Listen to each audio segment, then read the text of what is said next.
I'm really excited to have you here at St. Peter's today, and as John mentioned, this is coming up on the anniversary of the bishop calling me and saying, so have you ever thought about working with the Commission on Ministry? And I'm here as one who stands on the shoulders of the very good work the Commission was doing with John Pumphrey, and especially with Carlisle Gill and Rita Nelson and Sister Barbara Jean Brown, who were responsible for getting the fire information whole thing off the ground last year.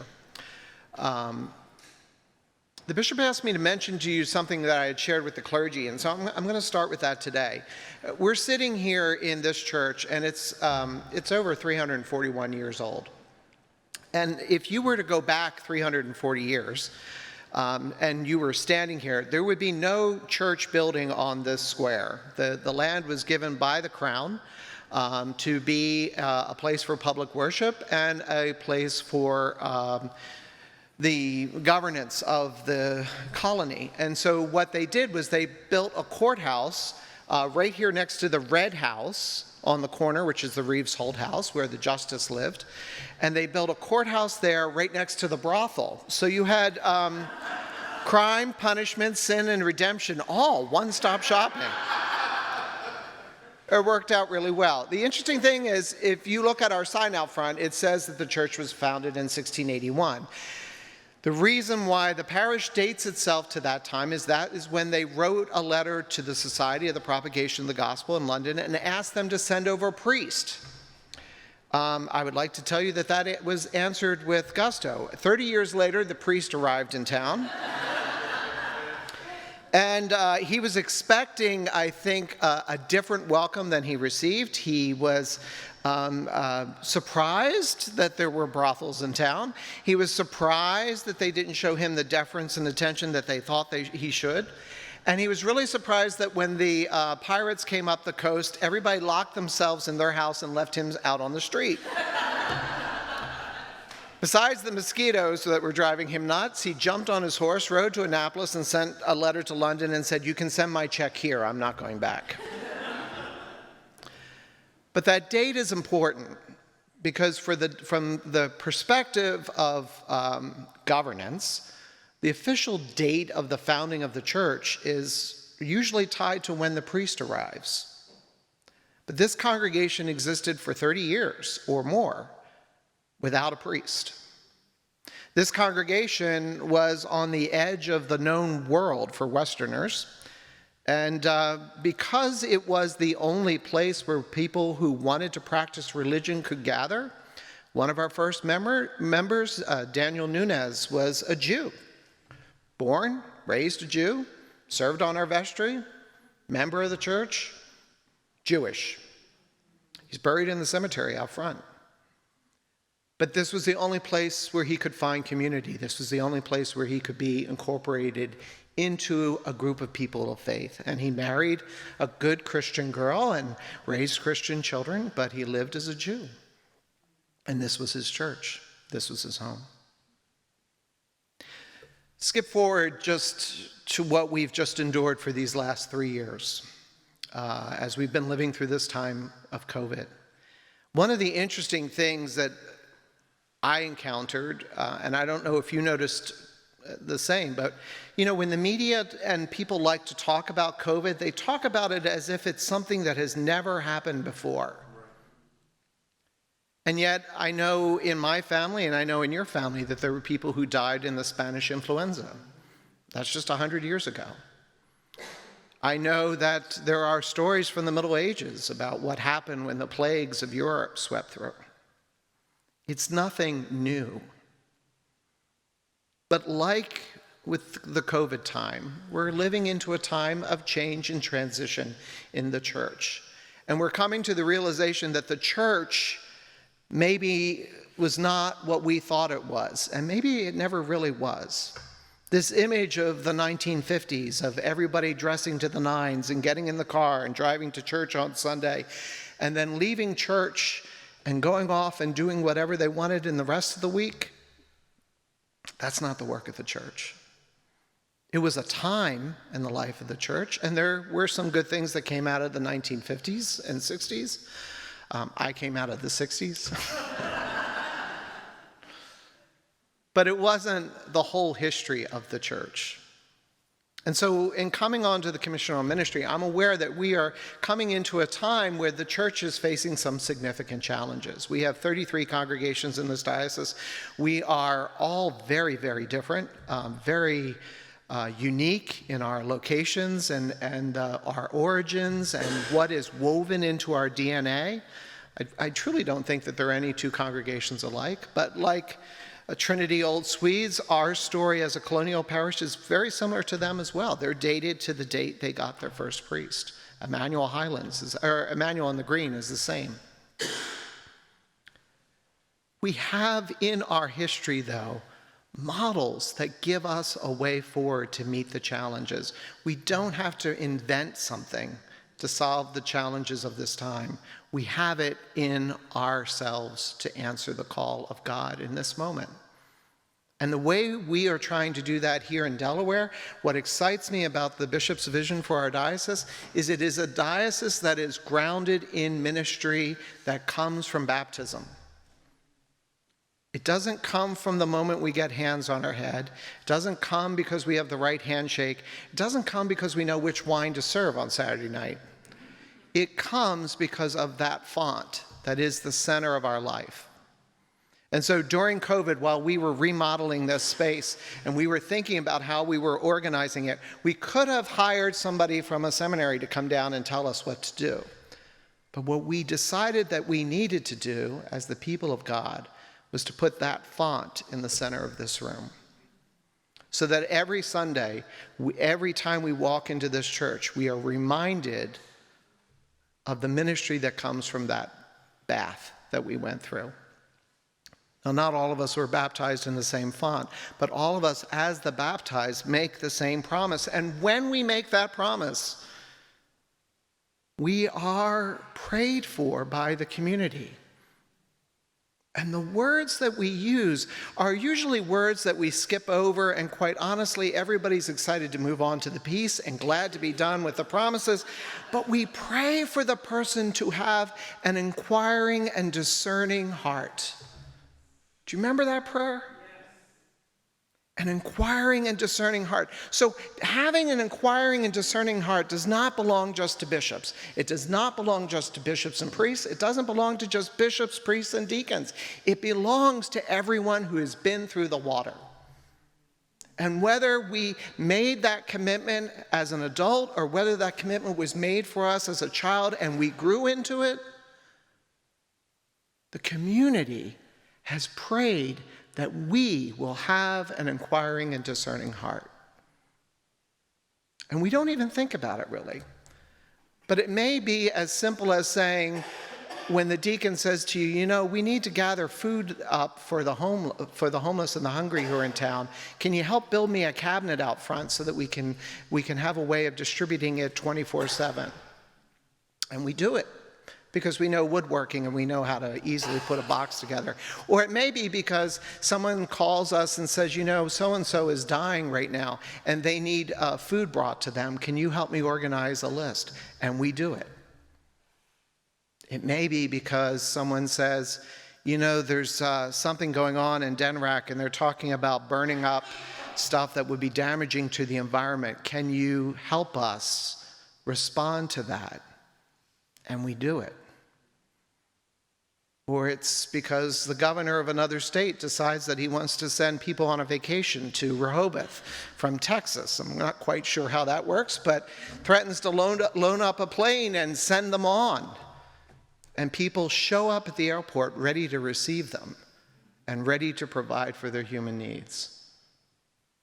Or banners get thrown out into the community that say horrific things about our Jewish brothers and sisters. And we stand up together and we say, no, this hate has no place in our community. Or we walk a bridge together to remember what happened on the Pettit Bridge so many years ago. And we rededicate ourselves to the painful work of standing up against racism, looking at ourselves and looking at others and trying to work within the systems of our life for healing and reconciliation. This is what comes out of that font. This is the call of ministry that belongs to every one of us who says that we would like to follow Jesus. This is what it means to be part of the church today. And so I'm very proud of the Commission on Ministry and the work that I've inherited, that they want to do this. They want to remind this diocese of the importance of baptism. And knowing full well, like Lisa showed us, the journey map will go all over the place. When you say yes to God, you don't necessarily know where the destination was. And you don't have to be complete and together and have it all worked out. Remember, Moses was a basket case. Sorry, I couldn't resist. But Moses saw a burning bush. And I heard a sermon preached many years ago where the preacher said, how many burning bushes do you think Moses had to pass before God was finally able to get his attention? We tend to think about call as this thing that we have to get right? This thing that if we miss, it's going to be screwed up. When I started working for the diocese in Pennsylvania, Bishop Turner called me into his office, and he was a very gentle Southern man, and he said, so Jeff, are you a Jonah or a Jeremiah? And I said, well, Bishop, I don't really think I'm a Jonah. I've never been in a whale, and I try to say yes as much as I can. And he said, well, how about Jeremiah? I said, no, I don't want that. I don't want that either.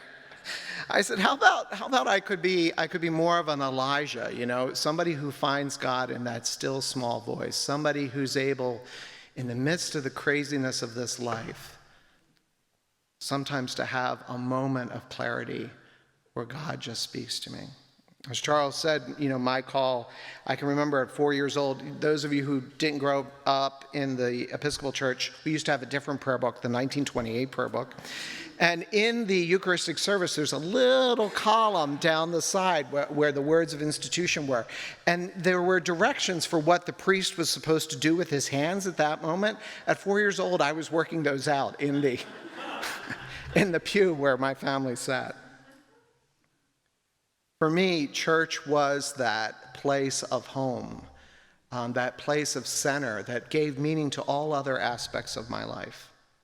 And I grew up in an extraordinary congregation where the expectation was not that you just came to worship on Sunday, but that you came for formation as well.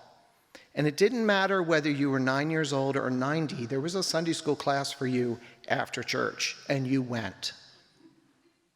And so the adults who were in my life were all people who were seriously thinking about being formed, that it wasn't something that was done when they were baptized. It wasn't something that was done when they were confirmed. It was something that they continually revisited throughout their life. And that's the model I've grown up with. And that, more than anything, has been the kind of model I've tried to replicate in the places that I serve.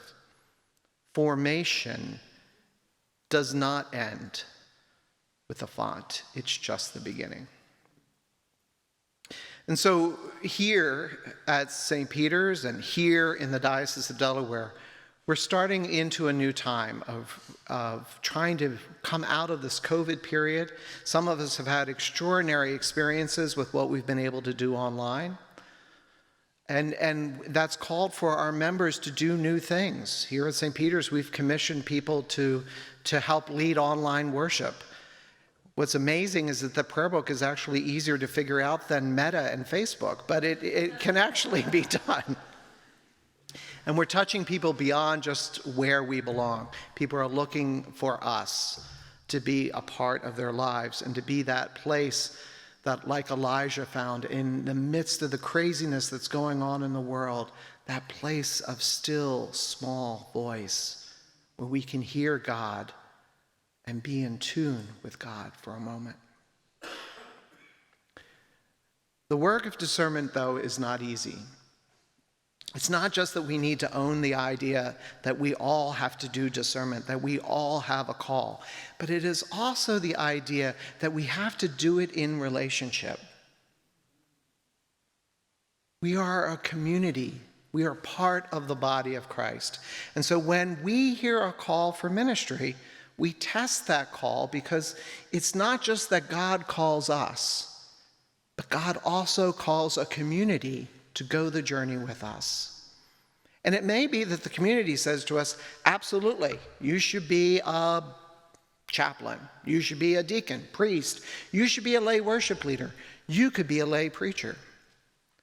It may be that the community says, well, we weren't quite thinking about that for you. And that means that we have to be able to take the risk to hear how others see us and perceive us. And we have to be willing to entertain the possibility that sometimes calls come from God into our lives, but sometimes the ego, ourself, can have a way of working in our life that's less than helpful. In the faith and formation business, we call this the dynamic triangle, that God is above, but God calls the individual, and God also calls the community. And we work together to make that connection. And sometimes the community has to change, and sometimes the individual has to change. And that's part of the work of the commissional ministry. That's also the part of the work of the leadership of our parishes, our vestries, and our clergy. They help us do discernment together. No call comes in a vacuum. A call is something that is ushered forth for the community and for the individual to discern together in relationship.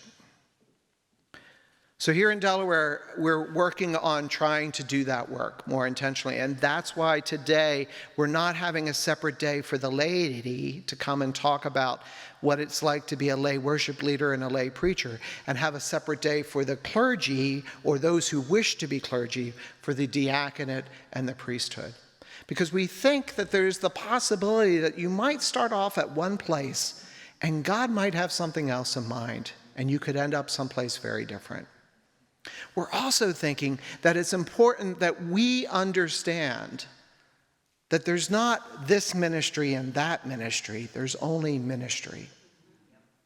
And that's what we're called to do in relationship. And so this discernment day is a day for everyone to ponder and think about what God could have in store for our congregations, as well as for us individually. If you're already ordained, we're hoping you're going to be thinking about, how can I put this into practice at the place where I serve? If you are not ordained, and if you're involved in a congregation, how can we do this? And maybe you're called to be a lay worship leader. Maybe you're called to be a lay preacher.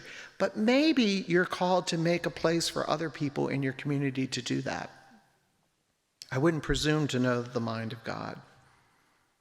Carlisle Gill, who preaches here occasionally, shares a deep love of Frederick Buechner with me, now of blessed memory, amazing man who did so much to speak to the church in the craziness of the 20th and 21st century. He said that vocation is the place where our deep gladness meets the world's deep need. Vocation is the place where our deep gladness meets the world's deep need. We are in a time when we are very much aware of the deep need of our world. We're in a time where we know that the church has something that has meant something significant to us, and that we want to share it with others. We're in a time where amazing things are possible, not just through technology, but also through networking and relationship. And we need to have a nimble way of raising people up and equipping them for ministry. And so the commission under Charles's leadership began to look at different programs around the country that could be helpful for us in training folks for ministry. And we wanted to have programs that didn't require people to leave the diocese in order to get it.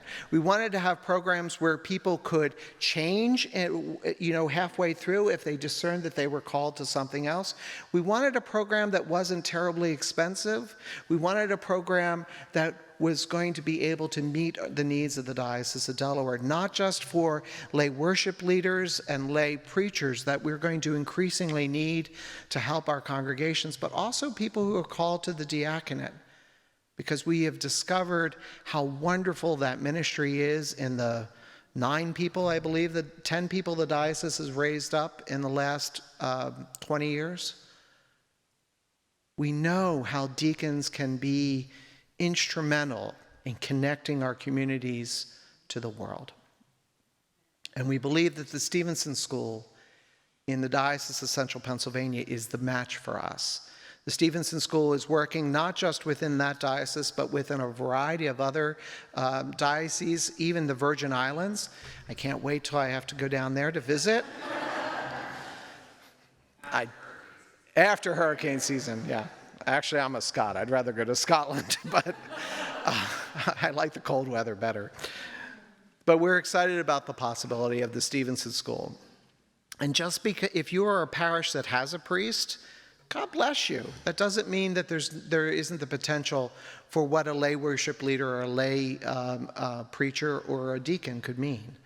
But if you're a parish that is looking at a different kind of prospect financially, where the opportunity to be able to have a part-time priest is becoming much more challenging, perhaps this is a resource. Herb has spoken, and Peggy this morning, and led us in morning prayer and showed us that, there are ways of being church that are not necessarily dependent upon the ordained presence. It's not to say we don't need ordained people, but it is to say that we're coming into a new time, and our roles have got to be malleable. Our roles have got to be able to respond to the needs of our community. And really, that's what the church has always done from the very beginning. If you look back in Acts, as Paula was sharing with us, the models for doing and being church varied greatly.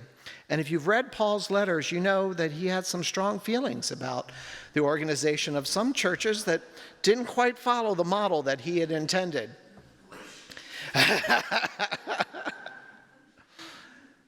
But the good news is God has not given up on us. And the good news is that there's always a way forward. And the good news is that we can do it if we are the body of Christ and we are tied together.